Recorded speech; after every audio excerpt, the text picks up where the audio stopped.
जाए, ठीक है भैया। दिखाई लेकिन जल्लाद भैया, आपने आज मुझ पर जो मेहरबानी की है, ये विक्रम मरते दम तक इस मेहरबानी को याद रखेगा। और तेरी मेहरबानियाँ, तेरी कदरदानियाँ, तेरी मेहरबानियाँ, तेरी कदरदानियाँ, तेरी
एक राज का राजकुमार विक्रम और ये जल्लाद की मेहरबानी है जिससे आज मैं जीवित बच गया हूँ।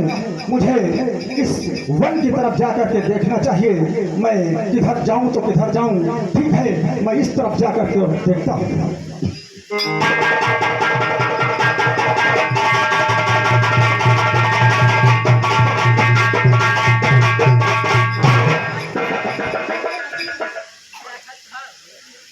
हेलो, देखिए यहाँ पर जल्लाद के हाथों से विक्रम छोड़ दिया जाता है और उसके पश्चात देखिए जल्लाद पहुंचता है महारानी के पास। आंख और कलेजा लेकर के महारानी बैठी हुई है और जल्लाद आता है और देखिए आंख और कलेजा, और वो आंख कलेजा लेकर के महारानी अपने पैरों से रौंद कर फिर अपने महल को चली जाती है।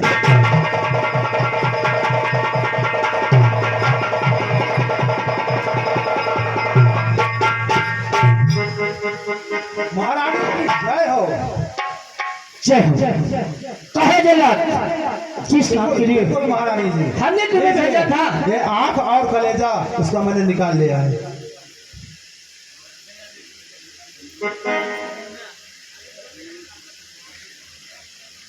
विक्रम, देखा? ठीक है, तुम जा सकते हो। ठीक है महारानी।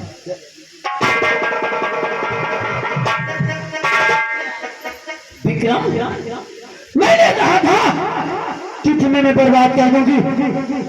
इसे पिंगला खा देखा, चलिए मैं तुम्हें बर्बाद करके छोड़ी हूँ। अब मुझे जाना चाहिए अपने स्थान के पास। अब तो प्यार मोहब्बत की बातें करोगी, अब तो रोकने वाला कोई नहीं है।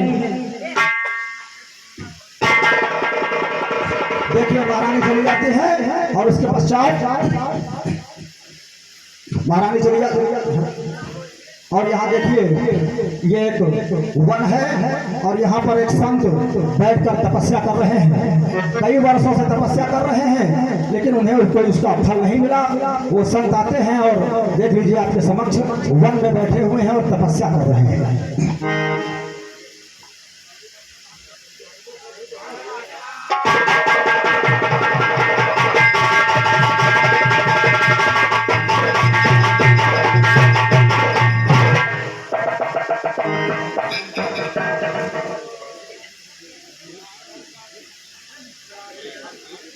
तपस्या कर रहे हैं और आज भगवान इनकी तपस्या से प्रसन्न हो गए हैं। और उसके पश्चात में देखिए क्या बातचीत होती है।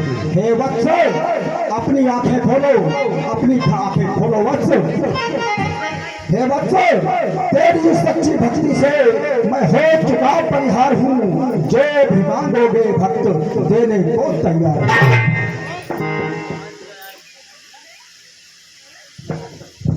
हे भक्त, मांगो, क्या मांगना चाहते हो?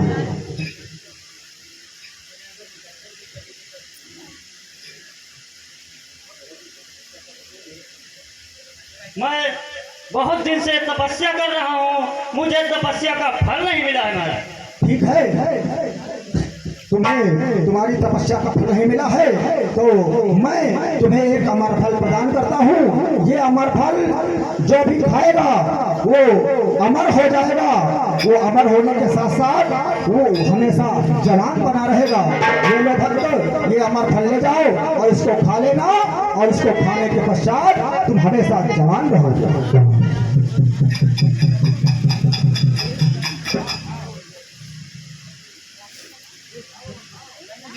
मैं गरीब का ही गरीब ही रहूंगा और इस अमर फल को खाऊंगा तो मैं तो अमर तो ही हो जाऊंगा, लेकिन मैं दरिद्र का ही दरिद्र ही रहूंगा। इसलिए मैं इस फल को अपने महाराज राजा भर्तरी को दे रहे हैं। देखिए, जब वो संत को वरदान में अमर फल मिलता है तो संत सोचते हैं कि अगर अमर फल मैंने खा भी लिया तो मैं केवल अमर हो जाऊंगा और मेरी काया जवान रहेगी, लेकिन मुझे खाने को कुछ नहीं मिलेगा। इसलिए वो फल लेकर के पहुंचते हैं महाराज भरथरी के दरबार। फिर देखिए क्या होता है। से मुख्य कहानी प्रारंभ होती है और मात्र 35-40 मिनट की कहानी और है। आप सबको आनंद आ रहा है और निश्चित रूप से अभी आप और आगे आनंद आने वाला है। देखिए संत फल करके आते हैं।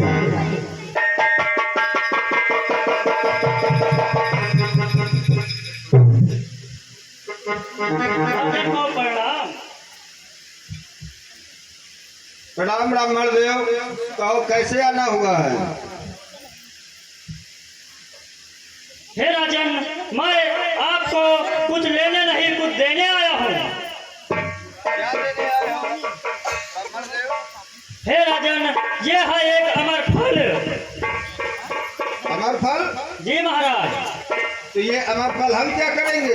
ये महाराज, इस फल को मैं खा लूंगा तो मैं ब्राह्मण का ही ब्राह्मण ही रहूंगा और मैं फकीर का ही फकीर रहूंगा। इसलिए हे राजन, आप इस फल को खा लीजिए, आप उम्र ही बढ़ जाएगी महाराज।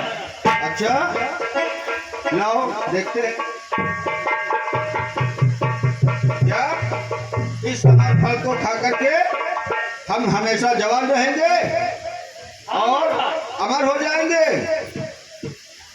ठीक है, मैं इसको रख लेता हूँ। द्वारपाल,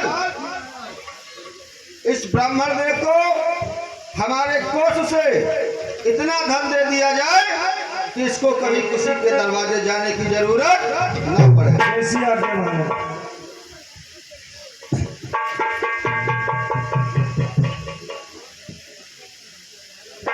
अब मैं इस फल को लेकर के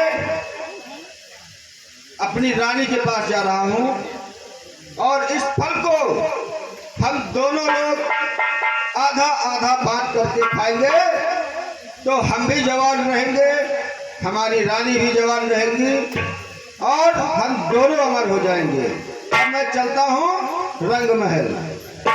देखिए राजा वो फल लेकर के अपनी रानी के पास पहुंचते हैं, महारानी पिंगला के पास। महारानी पिंगला बैठी हुई है, महाराज जो फल लेकर के आते हैं। यहीं से कहानी पर गौर कीजिएगा कि ये फल कहाँ से चलता है और किसके किसके पास पहुंचकर फिर कहाँ पहुंचता है।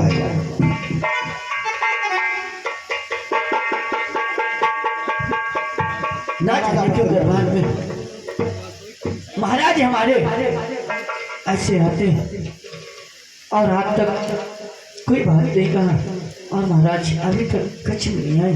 ठीक है, मैं उनका इंतजार करती हूँ।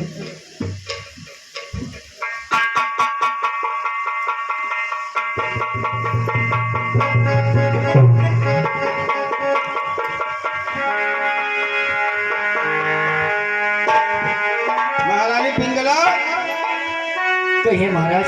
आज बहुत खुशी का दिन है।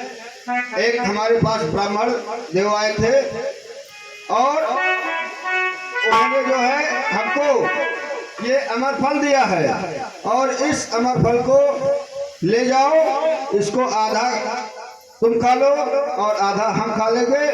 इससे हम दोनों अमर हो जाएंगे और हमेशा जवान रहेंगे। क्या बात है महाराज, हमने जो बात कहा है तो मेरी समझ में तो अच्छी तरह से आ गया, लेकिन मैं इसे कुछ नाटक करके इन्हें पहला फचला कर बात बढ़ा दूंगी, ताकि फल जाकर अपने जसपाल को खिलाऊंगी, ताकि वो जवान हो जाए, मैं जवान। महाराज कहो महारानी। देखो, आप भी ये फल लेकर आए और आप काफी थके हुए हैं, तो क्यों ना आराम करें और सुबह पूजा पाठ करके स्नान करके तभी फल को ग्रहण करेंगे। चलो ठीक है महारानी, लेकिन इतना ध्यान रहे इस फल को सुरक्षित रखिएगा, ठीक है? कैसी है आप?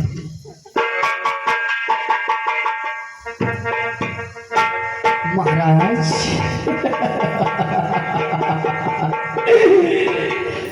ये पिंगला तो आप नहीं जानते हो, ये पिंगला वो वाला है जो पत्थर के शीशे को तोड़ सकती है, लेकिन तुम नहीं जानते हो। अब ये फल जाकर अपने जसपाल को खिलाएंगे, ताकि मेरा जसपाल नौजवान है, हमेशा बरकरार रहे, ताकि प्यार मोहब्बत में कोई कमी ना आए।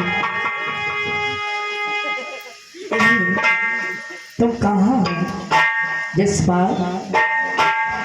तू कहाँ है?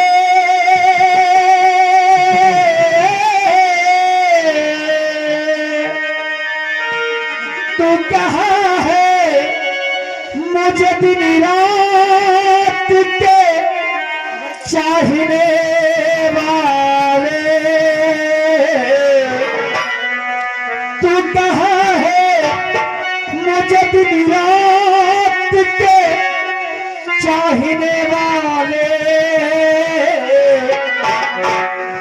मेरी आँखों, मेरी आँखों, मेरी आँखों में न जाना तुझे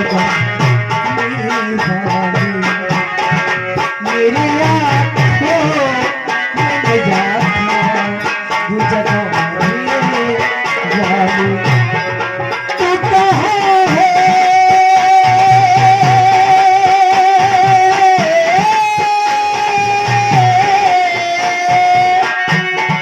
तू कहाँ है?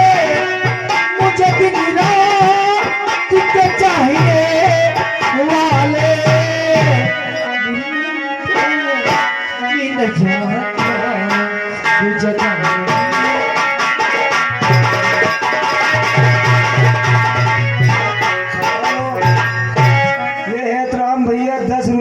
तुमको स्पेशल दे रहे हैं, लेकिन प्यार में मजा नहीं आवा। चपक के प्यार करो दोनों जने, हम से देख तो नहीं। क्या बात है, आज तुम बहुत नजर आ रही हो, क्या बात है? आज इसी बात ही है जितनी खुशी की है। यहाँ महारानी फल लेकर के अस्पताल के पास पहुँचती है और फल की बात करती है। देखिए क्या बातचीत होती है। जसपाल देखो तुम कितने कमजोर हो। हाँ, कुछ दिन में आप बहुत कमजोर हो चुके हो। क्यों नहीं? और हमने वो चीज लेकर आए हैं जो आप खाते हमेशा बरकरार होंगे और नौजवान होंगे। ये हमने फल लेकर आया। क्या बात है? और ये वो फल है